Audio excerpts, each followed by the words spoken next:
Boa tarde, gente. Nós somos alunas da disciplina de Oncofuncional e vamos estar apresentando para vocês sobre os cânceres ósseos, o mieloma múltiplo e os tumores do sistema nervoso central. Meu grupo é composto por mim, Esther, pela Gabriela e pela Beatriz. Como a gente já viu nas aulas iniciais da matéria, os tumores eles são estruturas geradas a partir do crescimento desordenado de células nas diferentes partes do corpo. Então, essas alterações elas também podem se desenvolver nos ossos. Então, os tumores ósseos vão ser uma massa de células incomuns que cresceram em um osso. E vale lembrar que a maioria dos tumores ósseos não é cancerígena. Quanto aos sinais e sintomas de um tumor ósseo, ele vai variar muito, né, de caso para caso e do local que se desenvolveu, mas o tumor ósseo, como eu falei, ele pode formar uma massa, e essa massa ela pode ser indolor, mas algumas pessoas também podem sentir uma dor incômoda, seja no próprio osso ou nas articulações. Em alguns casos, pequenas lesões também podem ocorrer e causar uma fratura junto ao tumor, e alguns outros sinais e sintomas comuns, né, no tumor ósseo é o inchaço, a perda de peso sem ser intencional, uma fadiga e febre. Os tumores, eles podem se formar nos ossos, resultando então em dois tipos diferentes, os tumores ósseos benignos e os tumores ósseos malignos. Basicamente, a diferença entre eles vai ser na agressividade desses tumores e na forma como eles podem se multiplicar, sendo mais rapidamente ou mais lentamente e também podendo afetar outros órgãos. Existem vários tipos diferentes de tumores ósseos e as suas nomenclaturas vão estar relacionadas a onde ele está localizado, né, em qual osso, ou qual o tecido circundante atingido e o tipo de célula que formou e desenvolveu o tumor.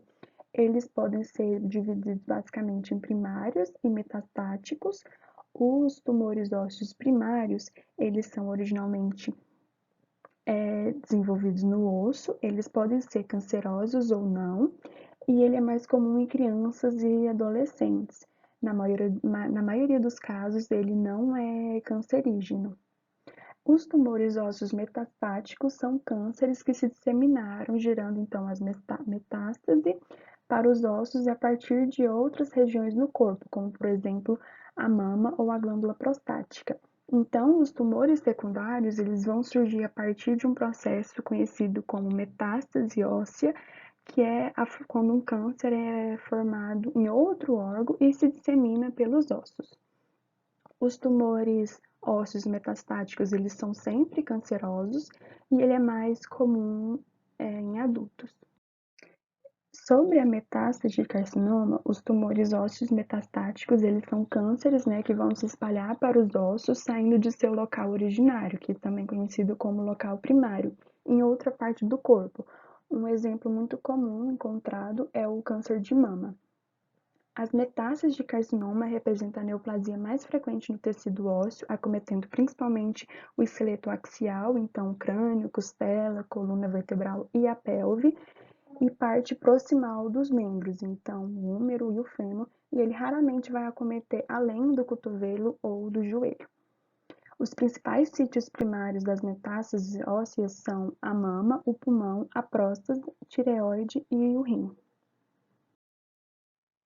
Sobre os tipos de tumores ósseos, dentre os tumores mais comuns, a gente pode classificar o osteosarcoma, o condrosarcoma e o sarcoma de Ewing. E outros tumores menos comuns são a displasia fibrosa, osteocondroma, encondromas e tumor ósseo de células gigantes. O osteosarcoma é o mais comum dos tumores malignos primários do osso e ele atinge mais comumente o sexo masculino, incidindo em crianças e adultos. Ele pode ocorrer em qualquer osso ou mesmo nas partes moles, mas na maioria das vezes ele acomete o húmero e a tíbia proximal e o fêmur distal. Os sintomas envolvem dor e aumento de volume. O condrosarcoma, ele é um tumor maligno cujo tecido neoplásico fundamental é constituído por uma cartilagem bem desenvolvida e esse tumor ele ocorre em adultos de 30 a 60 anos e nos locais do fêmur, na tíbia, no úmero, na escápula, nas costelas e no ilíaco. Eles são comumente bem diferenciados de crescimento lento e com taxas de metástases menores do que os outros tipos de tumor. E o sarcoma de Ewing é um tumor ósseo maligno mais comum na infância. Falando um pouquinho mais sobre o osteosarcoma, ele é um tumor que começa nas células dos ossos, ele caracteriza pela produção de tecido osteoide, que é um termo usado para referir uma porção orgânica de matriz não mineralizada do tecido ósseo durante o processo de ossificação endocondral, que se forma antes da maturação do tecido ósseo. Assim, o tumor ele vai se proliferar através do estroma celular. Ele é um tumor maligno primário de ossos longos, que afeta frequentemente o fêmur distal e a tíbia proximal. Ele acomete mais frequentemente crianças, adolescentes e adultos jovens, com maior incidência na segunda década de vida. E essa imagem aí, ela ilustra como se apresenta um osteosarcoma, né, que é essa produção desse tecido ósseo.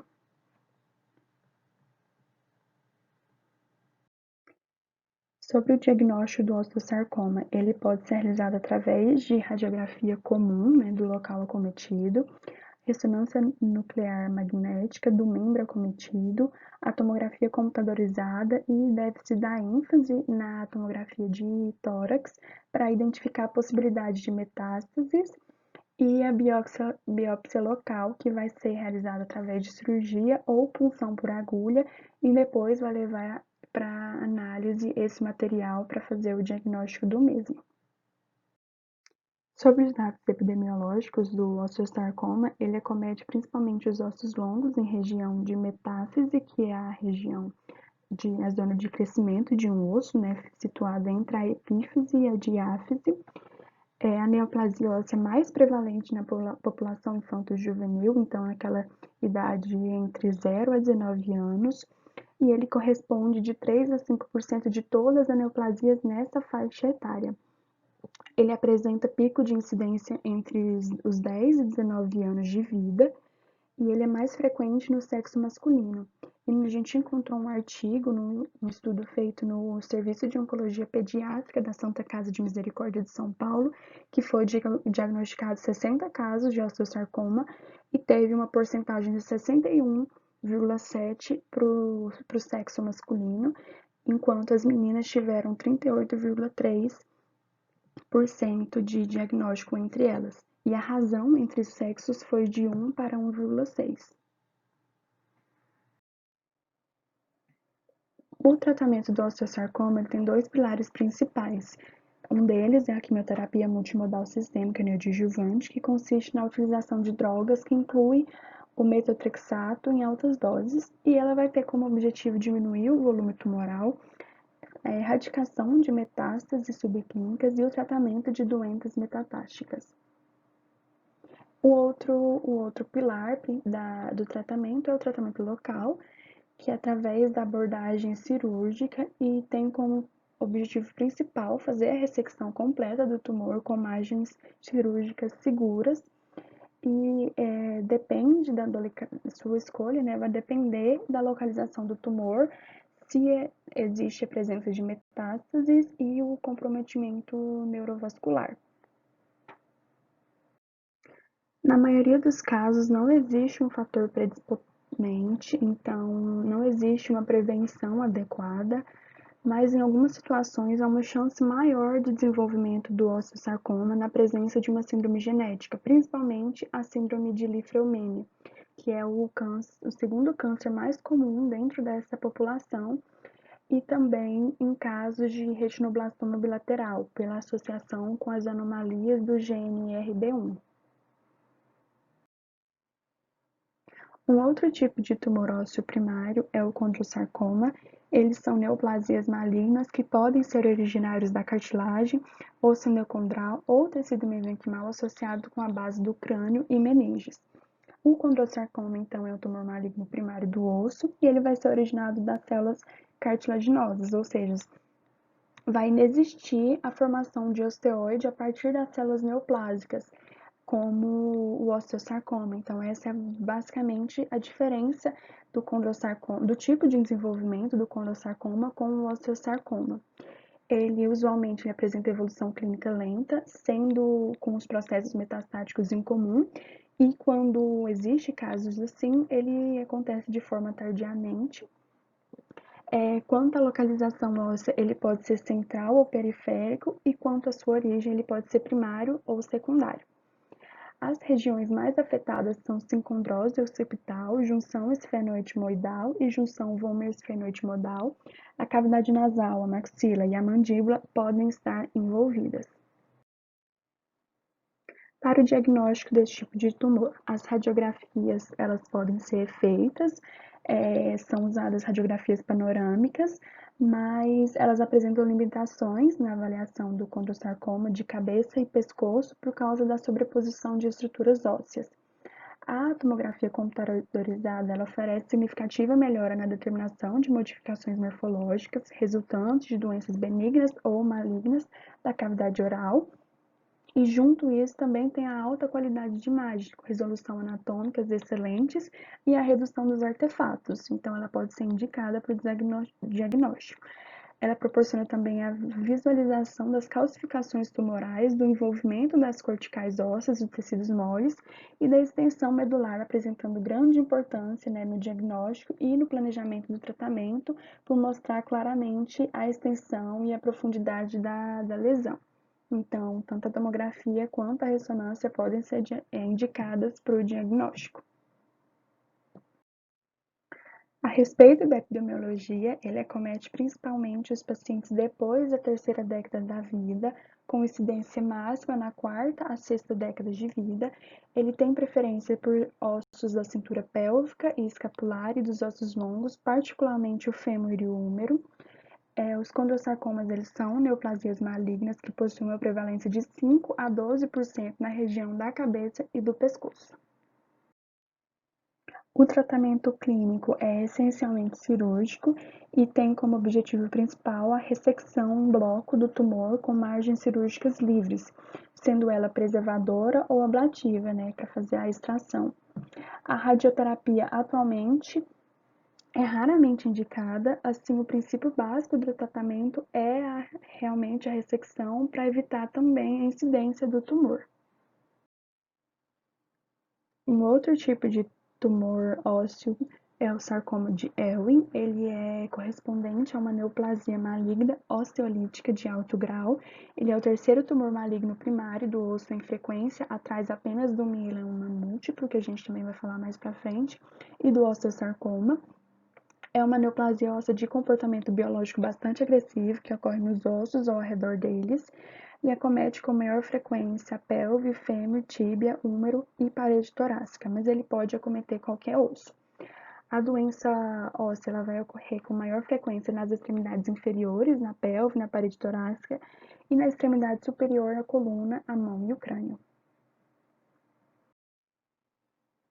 O diagnóstico ele se inicia com a história médica, com foco no início dos sintomas. Nos exames laboratoriais podem ser avaliados alguns marcadores inespecíficos para o envolvimento ósseo, como, por exemplo, a dosagem de fosfatase alcalina e a desidrogenase láctica. Na radiografia é possível observar áreas de destruições ósseas, geralmente na metáfise e diáfise do osso. A ressonância magnética ela é usada para avaliar a extensão da doença, então sendo usada se o tumor não surgir no osso, né, no caso das metástases. A biópsia da tumoração ela é necessária para fazer o diagnóstico definitivo, onde histologicamente vai caracterizar por tumores de pequenas células redondas e azuis que expressam altos níveis de CD9. Então, a biópsia da tumoração ela é o que dá o diagnóstico definitivo da doença. A respeito de dados epidemiológicos do sarcoma de Ewing, ele afeta principalmente a crianças, adolescentes e adultos jovens, com pico de incidência em torno dos 15 anos. O sexo masculino ele é ligeiramente mais acometido do que o sexo feminino, com relação de 3 para 2. O tumor Ele é o terceiro tumor maligno primário do osso em frequência, então ele fica atrás do mieloma múltiplo e do osteosarcoma. Nas crianças e nos adultos jovens, ele é o segundo em frequência, ficando apenas atrás do osteosarcoma. E na população abaixo dos 15 anos, ele é o mais frequente. O diagnóstico ele ocorre na segunda década de vida, com 20 a 30% na primeira década, e ele é raro ser diagnosticado acima dos 30 anos e abaixo dos 5 anos. É extremamente raro nas populações afrodescendentes e asiáticas. Atualmente, os pacientes com essa doença, da sua forma localizada, eles têm de 70 a 80% de chance de sobrevida geral nos 5 anos, mas os pacientes com tumor pélvico, o resultado é um pouco menor, sendo nesse local uma doença mais agressiva. Os pacientes com as metástases ao diagnóstico têm sobrevida abaixo de 30%. Os pacientes com metástases pulmonar isoladas, eles têm sobrevida geral em torno de 50%. O tratamento clínico padrão do sarcoma de Ewing consiste no regime de tratamento multimodal, que inclui a polioquimioterapia intensiva, associada ao tratamento local, que pode ser uma ressecção cirúrgica do tumor associada ou não à radioterapia.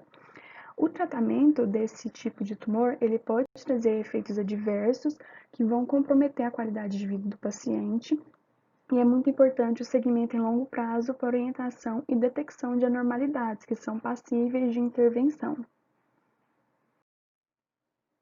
Sobre a prevenção, uma vez que a causa desse tipo de tumor é desconhecida e ela não parece ser hereditária, são tumores extremamente raros em negros e asiáticos e não são conhecidos fatores de risco claramente associados ao desenvolvimento do sarcoma de Ewing.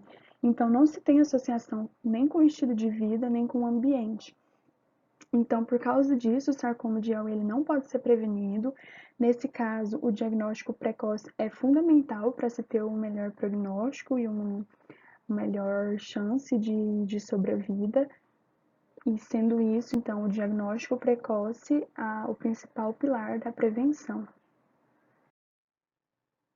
Existe ainda o chamado mieloma múltiplo, que a Gabriela vai falar mais detalhadamente à frente, e ele é um tipo de tumor ósseo maligno que envolve a medula óssea, que a gente sabe que é o tecido responsável pela formação do sangue no interior da cavidade do osso. Então, nesse sentido, ele é visto mais como um câncer da medula óssea por não envolver diretamente o tecido duro, né, que forma o osso. Quanto ao tratamento fisioterapêutico geral para o câncer ósseo, os objetivos para trabalhar com esses pacientes são promover o alívio dos sintomas, né, que a gente pode usar diversos recursos que vão objetivar a analgesia. Também é importante promover uma redução do processo inflamatório local. É importante fazer a manutenção e também promover um ganho da amplitude de movimento, né, para prevenir, então, os encurtamentos e as deformidades. Então, para isso, a gente também pode promover o alongamento muscular. O fisioterapeuta deve ter em mente em elaborar um tratamento com foco no retorno à funcionalidade e independência desse paciente, que é muito importante não só para o físico, mas também para melhorar a qualidade de vida do paciente no geral. Também pode fazer o fortalecimento das cadeias musculares envolvidas. É muito importante promover um treino sensório-motor, de coordenação, treino de marcha e de equilíbrio. E também pensando no câncer ósseo, é importante fazer o preparo do paciente para o uso das órteses e próteses, se necessário, quando há amputação. E deve se lembrar que a reabilitação desse paciente deve ser individualizada e também ela deve seguir conforme o conjunto com uma equipe multidisciplinar envolvendo todos os profissionais envolvidos nesse paciente para assim conseguir fazer um tratamento adequado e melhorar todos os aspectos físicos, emocionais, funcionais e melhorar então a qualidade de vida desse paciente. Meu nome é Gabriela, estarei dando continuidade à apresentação, agora falando, sobre o mieloma múltiplo, que é um tipo de tumor ósseo maligno que envolve a medula óssea, que é o tecido responsável, né, pela formação do sangue no interior da cavidade do osso. E nesse sentido ele é visto mais como um câncer da medula óssea, por não envolver diretamente o tecido duro, né, que forma o osso, como explicado anteriormente. Por isso ele é explicado separadamente dos cânceres ósseos que foram apresentados. O mieloma múltiplo ele é definido, então, como uma neoplasia hematológica onde ocorre uma proliferação clonal dos plasmócitos malignos na medula óssea, levando ao surgimento de uma proteína monoclonal, que vai ser produzida, então, por esses plasmócitos malignos e vai ser detectado no sangue ou na urina. O diagnóstico do mieloma múltiplo ele é realizado de acordo com os critérios de diagnósticos revisados no International Myeloma Working Group, onde a doença é dividida em 3 fases. A primeira fase, que é a fase da gamopatia monoclonal de significado indeterminado, que é uma fase onde se tem uma produção muito baixa de proteína monoclonal, e o paciente ele ainda é assintomático. Essa fase indica que o paciente tem uma maior chance de desenvolver o mieloma múltiplo, mas não é obrigatório que ele vá desenvolver. A segunda fase, que é a fase do mieloma múltiplo smolder, é a fase onde se tem uma elevação dessa produção de proteína monoclonal e é uma fase onde os pacientes eles já irão apresentar um quadro clínico ou sintomatológico. E a terceira fase é a fase do mieloma múltiplo ativo, a fase mais avançada da doença, que posteriormente irá evoluir para óbito, já que é uma doença que não tem cura. Aqui nessas definições a gente tem as características encontradas em exames de acordo com a fase que a doença está. O estadiamento do mieloma múltiplo utiliza o sistema de estadiamento internacional revisado, que se baseia na quantidade de albumina, de microglobulina beta-2 e de uma enzima chamada lactato de hidrogenase no sangue. E também o exame de citogenética, que é um exame de sangue que é usado para identificar, né, se ocorre alteração, algum defeito nos cromossomos. Nessa classificação, o mieloma múltiplo ele tem 3 estágios: o inicial, que é o estágio 1, e o estágio mais avançado, que é o estágio 3. Lembrando que estadiamento é a forma de classificar a extensão do tumor e se ou quanto ele afetou os gânglios linfáticos ou outros órgãos próximos ou distantes. Ou isso também se ocorre, está ocorrendo, né, metástase. O estágio 1, então, tem a presença de microglobulina beta-2. A albumina é maior ou igual a 3,5 gramas por decilitro. A presença daquela enzima chamada de lactato de hidrogenase. E o exame de citogenética apresenta ausência de anormalidades citogenéticas de alto risco. O estágio 2, ele é fora dos critérios abordados dos estágios 1 e 3. E o estágio 3 é a presença da microglobulina beta-2 maior ou igual a 5,5 mg por litro. A enzima, né, de lactato de hidrogenase vai estar elevada e o exame de citogenética vai ter a presença de anormalidades citogenéticas de alto risco. Além disso, o diagnóstico ele também pode ser realizado por exames laboratoriais como eletroforese de proteínas e imunoeletroforese de soro e urina, onde serão encontradas então proteínas de Benson Jones, que representam parte do anticorpo monoclonal na urina de metade das pessoas que possuem então mieloma múltiplo. Também pode ser realizado através da biópsia da medula óssea. Em pessoas com mieloma múltiplo, as amostras da medula óssea revelam um grande número de plasmócitos anormalmente dispostos em camadas e aglomerados. E através de radiografias com lesões osteolíticas que serão abordadas em seguida. Além disso, outros exames de sangue são úteis na determinação do estado do mieloma múltiplo avançado. Certas alterações nos níveis de proteínas específicas, como, por exemplo, níveis mais elevados de microglobulina beta-2 e níveis mais baixos de albumina no sangue da pessoa quando a doença é diagnosticada, normalmente indicam a probabilidade de uma sobrevida mais curta e provavelmente isso, então, afetará, né, as decisões de tratamento. Aqui nós podemos ver, então, as radiografias com as lesões osteolíticas, né, que são clássicas do mieloma múltiplo. Essas lesões ocorrem devido à doença óssea, e essa doença óssea ela ocorre por uma hiperfunção dos osteoclastos, os quais produzem enzimas que degradam a matriz óssea mineralizada, e inibem os osteoblastos, que são responsáveis então por aquela reconstrução óssea. Isso vai fazer com que impeça, né, o reparo ósseo, elevando o cálcio sérico, causando então essas lesões osteolíticas. Essas radiografias mostram múltiplas áreas perfuradas no osso, que são essas setinhas aqui abordadas, que são típicas do mieloma múltiplo, essas lesões que são esses buraquinhos aqui no raio-x, não sei se dá para ver muito bem. É semelhante a um queijo suíço, se a gente for observar cada buraquinho aqui. Mas não é exclusivo do crânio. Essas lesões osteolíticas, elas podem ocorrer na coluna, membros inferiores e entre outros lugares. E são lesões importantes, então, para realizar o diagnóstico. O mieloma múltiplo é a segunda doença oncohematológica mais comum no mundo.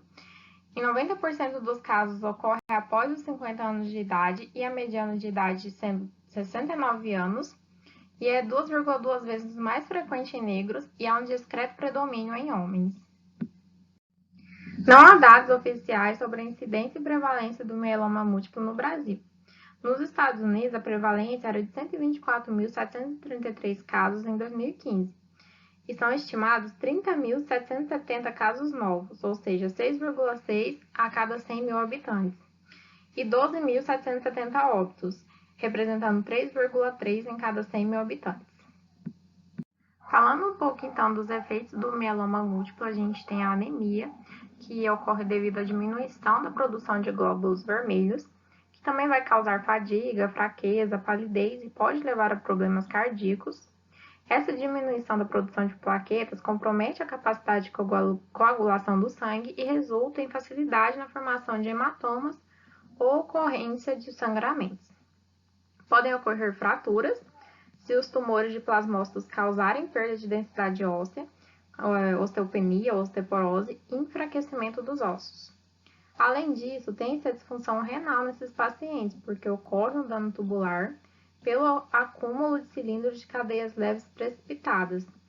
Esses fragmentos de cadeias leves dos anticorpos presentes na urina ou no sangue são chamados, então, de proteínas Base Jones.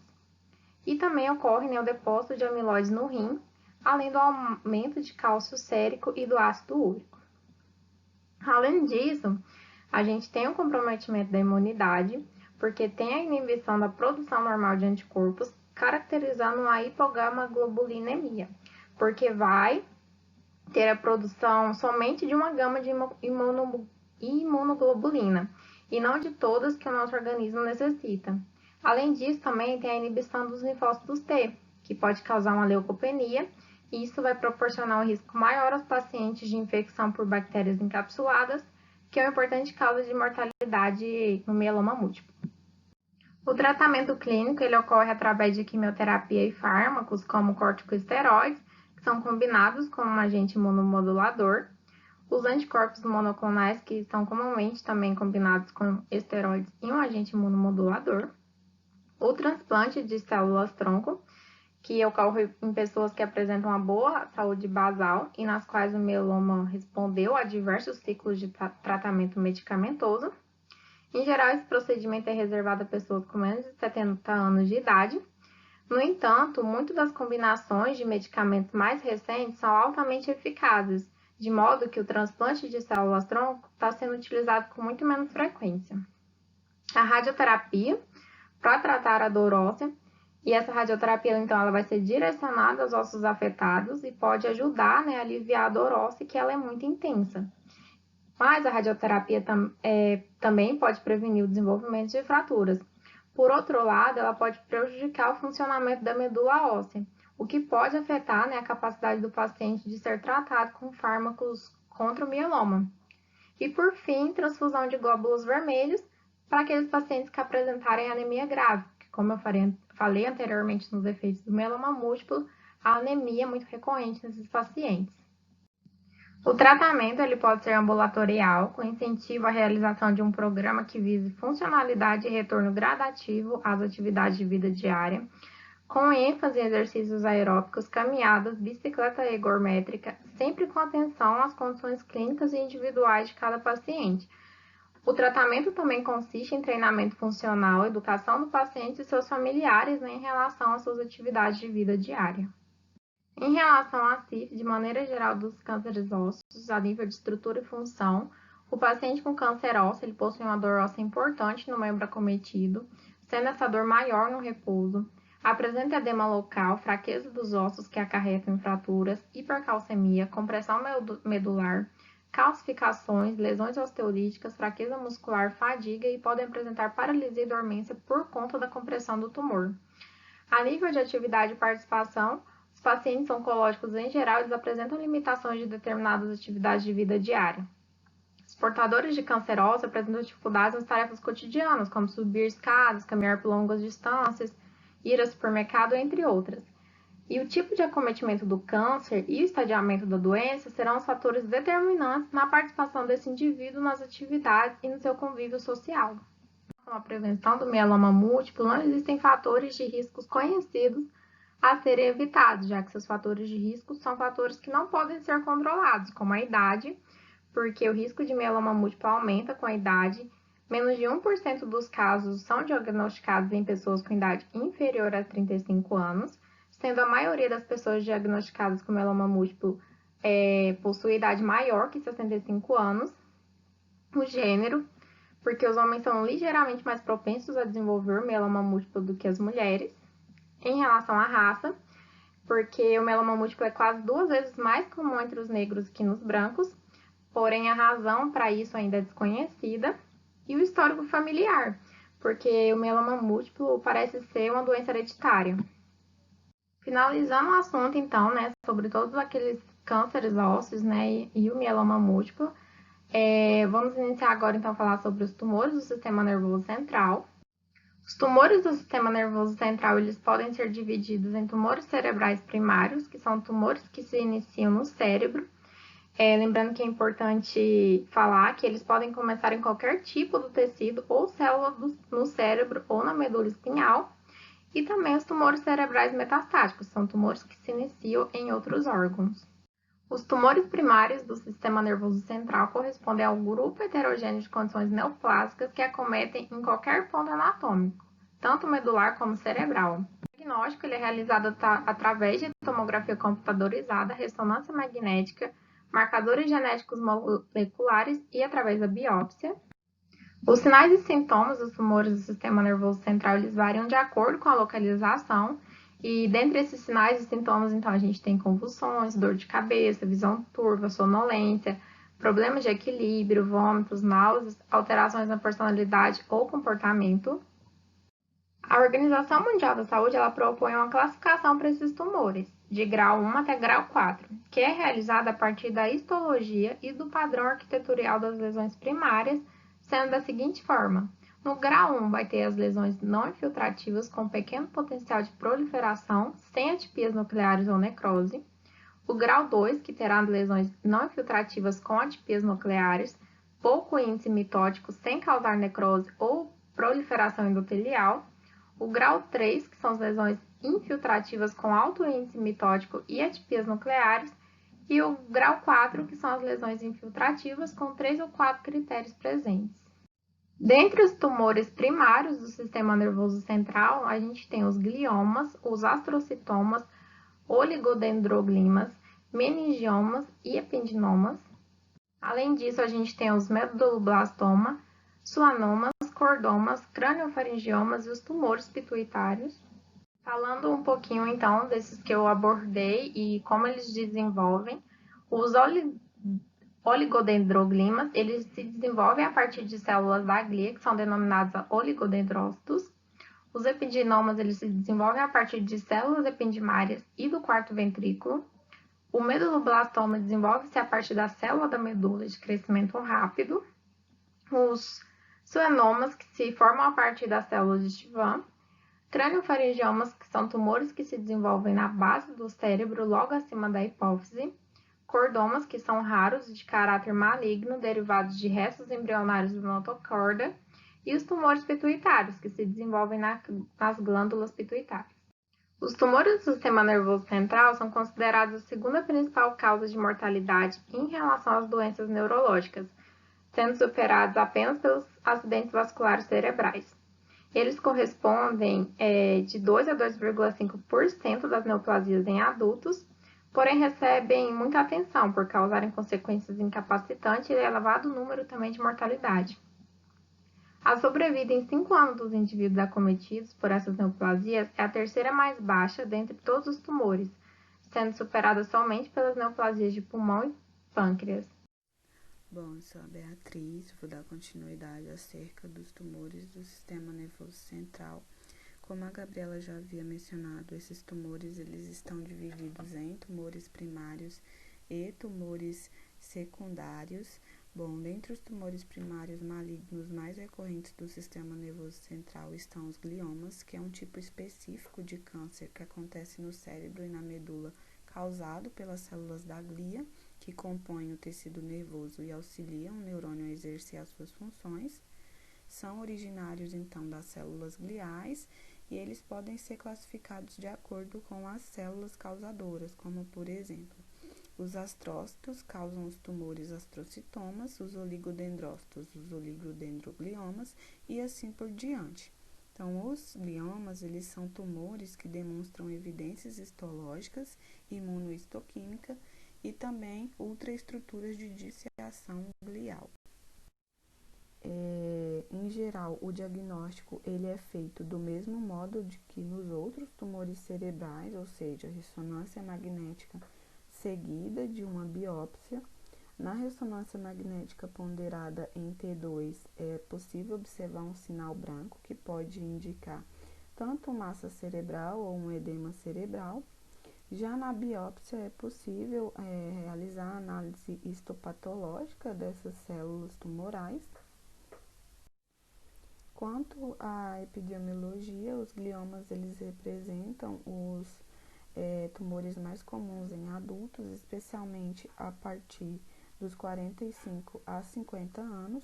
Sua prevalência ela é de 3,19 casos a cada 100 mil habitantes da população em geral, e a sua incidência ela depende conforme a idade da população. Ainda assim, é a principal causa de morte relacionada a câncer em crianças que possuem uma idade inferior a 12 anos, e o aumento de sobrevida nas últimas 2 décadas foi em torno de 20% para esses pacientes. Em relação ao tratamento clínico, os tratamentos mais utilizados nesses pacientes é a cirurgia de ressecção e a quimioterapia. E apesar dos avanços nas técnicas de neurocirurgia e nas fórmulas de planejamento e aplicação de radioterapia, além do desenvolvimento de novas drogas quimioterápicas, o prognóstico para esses pacientes portadores desse tipo de tumor, ele ainda permanece muito reservado. Bom, os astrocintomas, eles são os gliomas mais comuns, sendo que trata-se de tumores hipercelulares originados de um astrócito, assim possui características histopatológicas semelhantes ao tecido astrocitário, e eles são classificados pela histologia e em alguns casos também com base na presença de marcadores genéticos específicos de acordo com a classificação realizada pela OMS. Então, segundo a classificação da OMS, os astrocitomas eles são divididos nos seguintes graus. Grau 1 corresponde ao astrocintomas pilocítico, que possui um crescimento lento, podendo progredir para um grau mais elevado e representa cerca de 2% de todos os tumores cerebrais. O grau 2, que remete aos astrocitomas de baixo grau, eles também possuem esse crescimento lento. Raramente eles metastizam para outras partes do sistema nervoso central, sendo mais comuns em homens e mulheres com 20 a 50 anos de idade. Já o grau 3 são os astrocintomas anaplásicos. Estes eles têm um crescimento mais rápido e mais agressivo quando comparado aos de grau 2, invadem o tecido adjacente, sendo comuns entre indivíduos com idades de 30 a 50 anos e representa aí cerca de 3% de todos os tumores cerebrais primários. Por fim, a gente tem o grau 4, que é o glioblastoma, é o mais invasivo de todos os tumores da glia. Ele cresce rapidamente e normalmente ele tende a se propagar para o tecido vizinho. Esse tumor ele será abordado mais à frente e muitos patologistas eles designam tumores de grau 1 e 2 como tumores de baixo grau e tumores grau 3 e 4 como tumores de alto grau. Só que esses tumores de alto grau, eles têm um maior risco de recorrência. Então, por isso, eles não devem ser considerados como tumores de baixo grau, porque eles tendem a acometer mais a população. Então, deve ter uma atenção mais voltada também para esse tipo de tumor. Bom, acerca do diagnóstico, a ressonância magnética contrastada, ela é utilizada, né, para determinar a extensão da doença e também detectar a recorrência desse tumor. A TC de crânio, ela também pode ser utilizada, embora ela seja menos específica e menos sensível que a ressonância magnética. E a biópsia, ela também é necessária para determinar o tipo e o grau do tumor. E esses tumores, eles são geralmente classificados como de baixo grau e de alto grau, como a classificação da OMS mostrada anteriormente. Acerca do tratamento do astrocintoma, ele vai depender da localização e do grau do tumor. E como regra geral, quanto menor o tumor, menos intensiva é a terapia e melhor é o prognóstico desse paciente. Então, em geral, a ressecção cirúrgica e, em alguns casos, a radioterapia ou a quimioterapia, eles são utilizados, né, como meio de intervenção.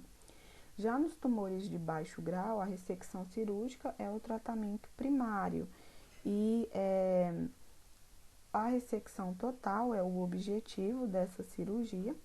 A radioterapia, ela também costuma ser reservada para crianças maiores de 10 anos, caso os tumores eles não sejam ressecáveis. Então, a maioria das crianças com tumor de baixo grau, elas tendem a ser curadas. Já os tumores de alto grau, eles são tratados com uma combinação de cirurgia, radioterapia e quimioterapia. Porém, o prognóstico desses pacientes, ele é ruim e a taxa de sobrevida em geral de 3 anos é de apenas 20 a 30% nesses indivíduos. O glioblastoma é o mais invasivo de todos os tipos de tumores da glia, como já mencionado anteriormente. Eles localizam-se predominantemente na substância branca profunda dos hemisférios cerebrais e também podem ser encontrados no tronco encefálico, no cerebelo e na medula espinal. Esse tipo de tumor, ele cresce e se espalha rapidamente e muitas vezes ele cria uma pressão intracraniana, causando sintomas que incluem dor de cabeça, náusea, sonolência, visão turva, alterações de personalidades e até mesmo convulsão. Bom, no estudo de imagem, esse tumor ele tem características próprias mais marcantes que os demais gliomas. Então, para o diagnóstico, a gente tem os exames de imagem, como o TC de crânio, que apresenta uma lesão tumoral hipodensa mal delimitada, cercada por edema vasogênico significativo, com centro de aspecto mais hipodenso, que, como é possível observar na imagem, um centro necrótico de impregnação periférica e idiola impregnada, também um edema perilesional da substância branca temporal e outro exame que é o padrão ouro para diagnóstico desse tumor é a ressonância magnética, que mostra uma lesão mais bem delimitada. Ainda sobre o diagnóstico, o glioblastoma ele pode acometer o hemisfério cerebral contralateral, quando localizado nos lóbulos frontais, ele forma esse aspecto, como vocês podem observar na imagem, de um desenho de uma borboleta, tornando um glioblastoma em forma de borboleta, sinal característico também desse tumor.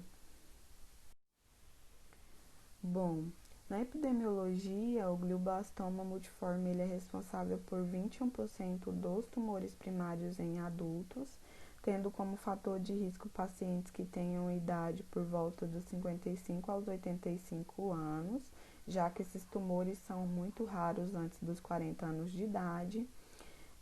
Os homens, eles apresentam uma taxa de incidência 2:1 em relação às mulheres, e estes tumores, eles estão mais localizados nos lóbulos temporal, com 31%, parietal, 24% e frontal, 23%.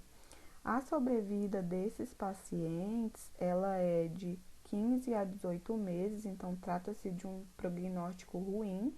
Menos de 20% dos indivíduos sobrevivem mais que um ano e apenas 2% sobrevivem 5 anos após o diagnóstico desse tumor. Bom, esses tumores eles são tratados por ressecção cirúrgica, radioterapia, radiocirurgia estereotáxica e ou quimioterapia. Então, o tratamento ele consiste em uma ressecção máxima com quimioterapia e radioterapia, seguidas de quimioterapia adjuvante com 6 ciclos de temozolomida. Agora eu vou falar acerca dos meningiomas, que são tumores predominantemente benignos, que surgem das células meningoteliais aracnoides. Estes ocorrem geralmente nos adultos e muitas vezes eles estão acoplados à dura mater. Os meningiomas são massas bem definidas, bem delimitadas, baseados na dura mater, e eles podem chegar a comprimir o cérebro, só que eles tendem a não invadir o tecido cerebral. Bom, no exame de imagem, observa-se uma TC com característica de lesão isodensa, com captação de contraste homogênea, sendo que calcificações elas são comuns, e o edema perilesional ele também pode acontecer, só que ele é mais comum em lesões de maior grau. Então, como vocês podem observar na imagem, na setinha amarela ela mostra o meningioma com suas calcificações, o edema da substância branca. A gente também pode observar um desvio de estrutura causado por esse tumor, o plexo coroideo calcificado e uma hidrocefalia contralateral. Em relação à epidemiologia, são mais prevalentes em mulheres, sendo 2 vezes mais frequentes no sexo feminino. A maioria desses tumores eles se localizam na convexidade cerebral parassagitais, na goteira olfatória e também na asa do esfenoide. Os meningiomas, eles comprometem os adultos acima de 65 anos, são raros em crianças e eles são responsáveis por aproximadamente 29,2% dos tumores cerebrais primários. O tratamento ele pode incluir excisão, radiocirurgia estereotáxica e às vezes também a radioterapia. Os meningiomas pequenos, eles normalmente apresentam assintomáticos e por isso eles não necessitam de tratamento. Só que quando esses tumores eles são sintomáticos, o que deve ser considerado, primeiramente, é a cirurgia, visto que o tamanho desse tumor ele se torna maior e ele pode chegar também a invadir as outras estruturas do sistema nervoso central. Bom, agora eu vou falar sobre os tumores secundários, que são tumores também conhecidos como tumores metastáticos, pois eles possuem características metastáticas e podem ocorrer a partir da evolução de todos os tumores intracranianos e extracranianos. Estes tumores eles geram complicações neurológicas que são responsáveis por sintomas incapacitantes que podem levar o indivíduo até a óbito. Então, essa complicação, ela pode advir de fases avançadas do câncer e de manifestação de um tumor primário. Bom, ao diagnóstico, comumente as metástases cerebrais aparecem como lesões arredondadas com realce difuso ou anelar, tipicamente são circundadas por um intenso edema perilesional e o exame padrão ouro para o diagnóstico desse tipo de tumor é a ressonância magnética, pois esta possibilita a observação do máximo de número de metástases. Quanto à epidemiologia, a maioria das metástases cerebrais, elas ocorrem pela dissipação hematogênica, ou seja, pela corrente sanguínea, através da circulação arterial e, em alguns casos, também do sistema venoso.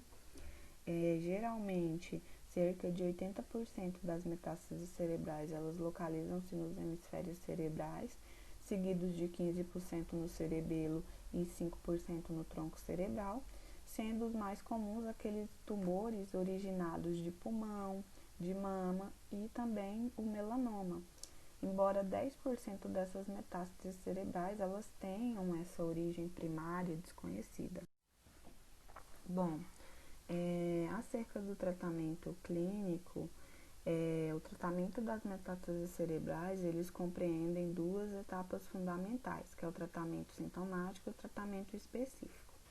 O tratamento sintomático está relacionado com a estabilização do paciente crítico, que inclui também o controle da pressão intracraniana gerada por esses tumores, com o uso de corticosteroides e ou de agentes hiperosmolares.